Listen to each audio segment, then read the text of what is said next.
बिस्मिल्लाहिर्रहमानिर्रहीम। इय्याका नअबुदु व इय्याका नस्तईन। अस्सलाम वालेकुम रहमतुल्लाहि व बरकातुहू। नाज़रीन, उम्मीद करता हूँ आप सब खैरियत से होंगे और आप लोगों की ज़िंदगी अच्छी गुजरी होगी। मैं हूँ अमाद मजीद, आप देख रहे हैं यूट्यूब चैनल। एक और नई वीडियो लेकर आपकी खिदमत में हाजिर हूँ। बिलाखिर इमरान खान साहब को वो खबर मिल गई जिसका इमरान खान साहब को इंतज़ार था। पाकिस्तान तहरीक इंसाफ के लिए बड़ी अच्छी खुशखबरी सामने आई है। इस वीडियो में आपके साथ एक नहीं दो बड़ी अच्छी खबरें जो कि तहरीक इंसाफ के लिए सामने आई हैं, वो आगे चलकर आपके साथ वीडियो में शेयर करूंगा।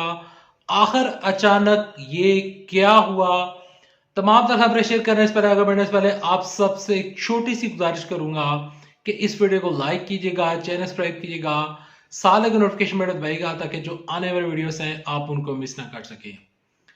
देखिए, एक खबर थी, उस खबर का इमरान खान साहब को पिछले चंद माह से बेसब्री से इंतजार था, या यूं कह लें कि इमरान खान साहब ने जब असम्बली को छोड़ा था और असम्बली को छोड़ने के बाद जब सेटअप शहबाज शरीफ के पास पहुंच चुका था, तो इमरान खान साहब को ये खबर उस दिन से ही इमरान खान साहब को इस खबर का बेसब्री से इंतजार था। खबर कुछ यूं है कि इमरान खान साहब ने जब असम्बली को छोड़ा था तो इमरान खान साहब के कहने के ऊपर जितने भी तहरीक इंसाफ के वहां पर लोग मौजूद थे, राजा रियाज ग्रुप को छोड़कर बाकी जितना भी ग्रुप था, उन्होंने इमरान खान साहब के कहने के ऊपर इस्तीफे दिए, अपने हाथ बुलंद किए। शाह महमूद कुरैशी, असद उमर, शीरीन मजारी, जितने भी लोग थे, उन्होंने इमरान खान साहब के कहने के ऊपर इस्तीफे दिए। इस्तीफे देने के बाद वो लोग असेंबली से उठकर चले गए और वो जो इस्तीफे थे उस टाइम के डिप्टी स्पीकर कासिम सूरी ने उन इस्तीफों को मंजूर कर लिया। लेकिन जो इस टाइम स्पीकर हैं राजा परवेज साहब, उन्होंने उन इस्तीफों को बजाय एक्सेप्ट करने के उनको बार बार डिले करते रहे, कभी क्या करते रहे, कभी क्या करते। तो इस वजह से जो मामला है वो काफी ज्यादा खराब हो रहा था।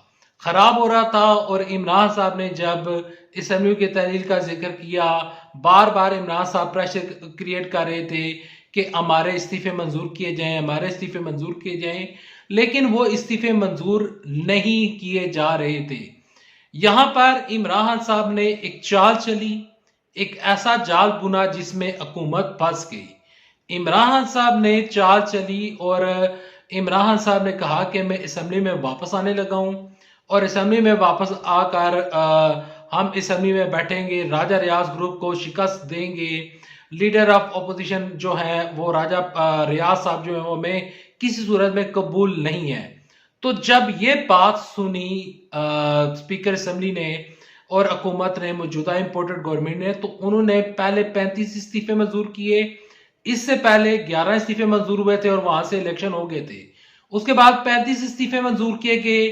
आज जब मैं ये वीडियो रिकॉर्ड कर रहा हूं, जुमे का दिन है, जुमे के दिन 35 मजीद इस्तीफे मंजूर कर लिए गए हैं। तकरीबन 81 के करीब इस्तीफे मंजूर कर लिए गए हैं। और एक और खबर भी सामने आई है कि 23 जनवरी, आज जब मैं ये वीडियो रिकॉर्ड कर रहा हूं तो 20 जनवरी है, 23 जनवरी को बाकी पीटीआई के जितने भी मजीद इस्तीफे हैं वो मंजूर कर लिए जाएंगे। पीटीआई का वफ्द जिसमें असद उमर, फवाद चौधरी, उस टाइम के स्पीकर असद कैसर साहब, ये लोग सारे जो वफ्द है वो गया था असेंबली में राजा परवेज साहब को मिलने के लिए, लेकिन वहां पर उनकी मुलाकात नहीं हो सकी।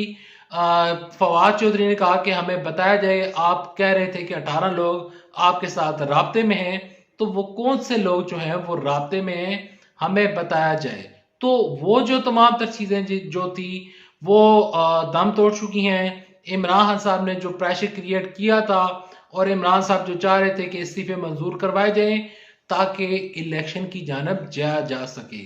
इमरान खान साहब जब असेंबली से निकले थे और निकलने से पहले अगर वो उस टाइम की डिप्टी स्पीकर की जो रूलिंग थी, अगर वो सुप्रीम कोर्ट ना उड़ाती तो होता ये कि उसी टाइम ही इलेक्शन की कॉल हो जाती।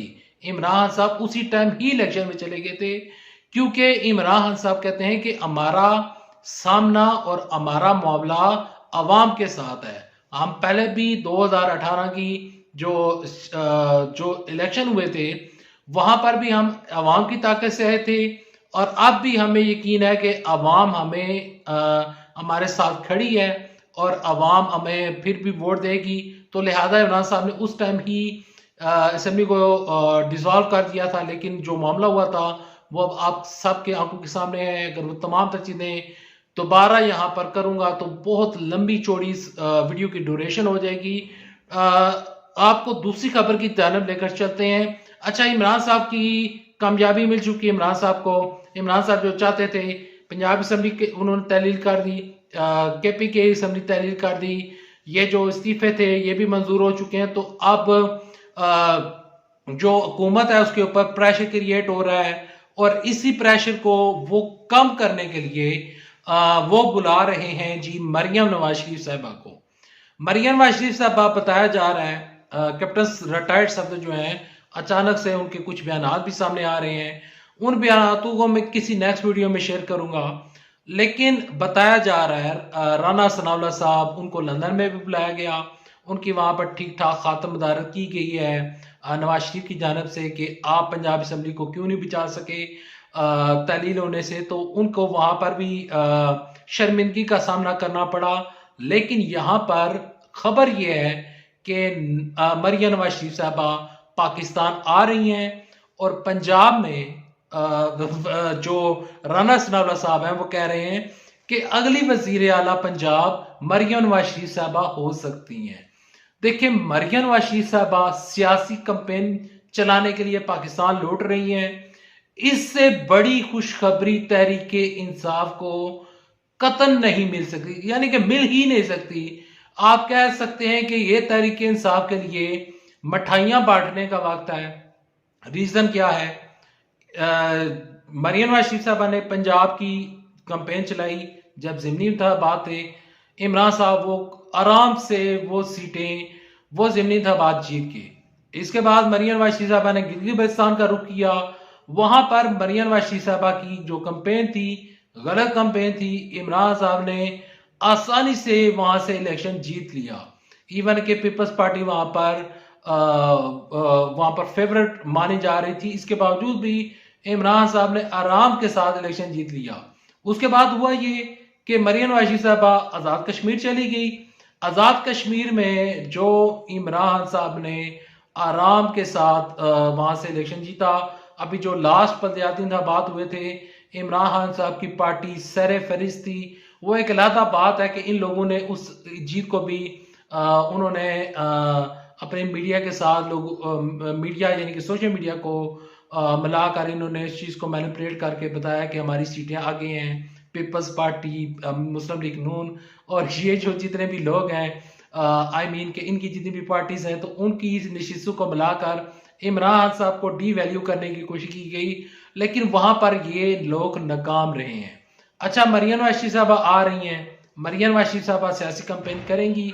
हो सकता है कि वो एमपीए का इलेक्शन लड़ें, क्योंकि वजीर आला की वो उम्मीदवार हैं और वो चाह रही हैं कि वो किसी तरीके के साथ इलेक्शन लड़ें। लेकिन इलेक्शन लड़ना उनके पास की बात नहीं है।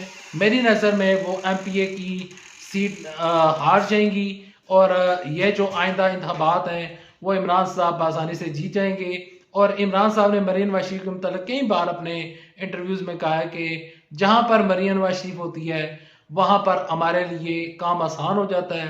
तो मरियम नवाज शरीफ साहब आ रही हैं, और उधर से इमरान साहब का वो काम भी मुकम्मल हो चुका है, और ये तहरीक इंसाफ के लिए अच्छी खुशखबरी है। और नून लीग शादियाने जा रही है, और राना सनाउल्लाह साहब का एक स्टेटमेंट सामने आया है कि इस दफा 70 जगहों से भी इमरान साहब इलेक्शन लड़े तो हम उनको हरा देंगे। लेकिन ऐसा होना मुश्किल ही नहीं, नामुमकिन है।